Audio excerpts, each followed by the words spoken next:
మా సహోదరి సహోదరులు, ఈరోజు నువ్వు ఏ మార్గం అయితే వాక్యానికి వ్యతిరేకంగా, ఏ మార్గం అయితే, ఏ ఆలోచన అయితే, ఏ స్నేహాన్ని అయితే, ఏ సంపాదన అయితే నీ మనస్సాక్షికి విరుద్ధంగా నువ్వు ఏర్పరచుకుంటున్నావో దాన్ని ఈరోజు చంపేయకపోతే, దాంతో తెగతెంపులు చేసుకోకపోతే, ఇప్పుడు అది నీకు కష్టంగా లేదు కాబట్టి, ఇప్పుడు నీకు నష్టమేమీ తేవట్లేదు కాబట్టి, దానివల్ల ఇప్పుడు నువ్వేం కోల్పోవటం లేదు కాబట్టి ఓకే అనుకుంటే రేపటి దినాన తీరని ఘోరము జరుగుతుంది.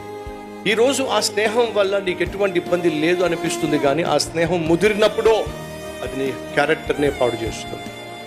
ఈరోజు మీలో ఎంతమందికి ఆశ ఉంది, నా జీవితం స్థిరపడాలి, నా ఉద్యోగం స్థిరపడాలి, నా కుటుంబం స్థిరపడాలి, నా బిడ్డల భవిష్యత్తు స్థిరపడాలి, నా బిడ్డల కాపురం స్థిరపడాలి, నా వ్యాపారం స్థిరపడాలి, నేను చేసే సేవ స్థిరపడాలి, నా ఆరోగ్యం స్థిరపడాలి.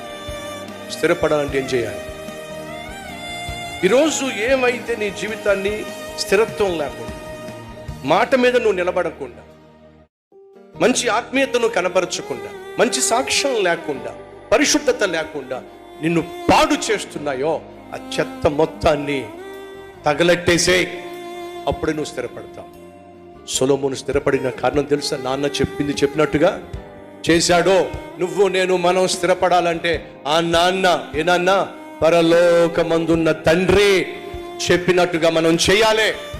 మా సహోదరి సహోదరులు, ఈరోజు నువ్వు ఏ మార్గం అయితే వాక్యానికి వ్యతిరేకంగా, ఏ మార్గం అయితే, ఏ ఆలోచన అయితే, ఏ స్నేహాన్ని అయితే, ఏ సంపాదన అయితే నీ మనస్సాక్షికి విరుద్ధంగా నువ్వు ఏర్పరచుకుంటున్నావో దాన్ని ఈరోజు చంపేయకపోతే, దాంతో తెగతెంపులు చేసుకోకపోతే, ఇప్పుడు అది నీకు కష్టంగా లేదు కాబట్టి, ఇప్పుడు నీకు నష్టమేమీ తేవట్లేదు కాబట్టి, దానివల్ల ఇప్పుడు నువ్వేం కోల్పోవటం లేదు కాబట్టి ఓకే అనుకుంటే రేపటి దినాన తీరని ఘోరము జరుగుతుంది.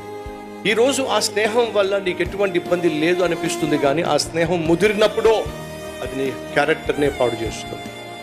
ఈరోజు మీలో ఎంతమందికి ఆశ ఉంది, నా జీవితం స్థిరపడాలి, నా ఉద్యోగం స్థిరపడాలి, నా కుటుంబం స్థిరపడాలి, నా బిడ్డల భవిష్యత్తు స్థిరపడాలి, నా బిడ్డల కాపురం స్థిరపడాలి, నా వ్యాపారం స్థిరపడాలి, నేను చేసే సేవ స్థిరపడాలి, నా ఆరోగ్యం స్థిరపడాలి.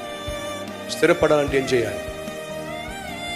ఈరోజు ఏమైతే నీ జీవితాన్ని స్థిరత్వం లేకుండా, మాట మీద నువ్వు నిలబడకుండా, మంచి ఆత్మీయతను కనపరచకుండా, మంచి సాక్ష్యం లేకుండా, పరిశుద్ధత లేకుండా నిన్ను పాడు చేస్తున్నాయో ఆ చెత్త మొత్తాన్ని తగలెట్టేసే, అప్పుడే నువ్వు స్థిరపడతావు. సొలొమోను స్థిరపడిన కారణం తెలుసా? నాన్న చెప్పింది చెప్పినట్టుగా చేశాడో. నువ్వు నేను మనం స్థిరపడాలని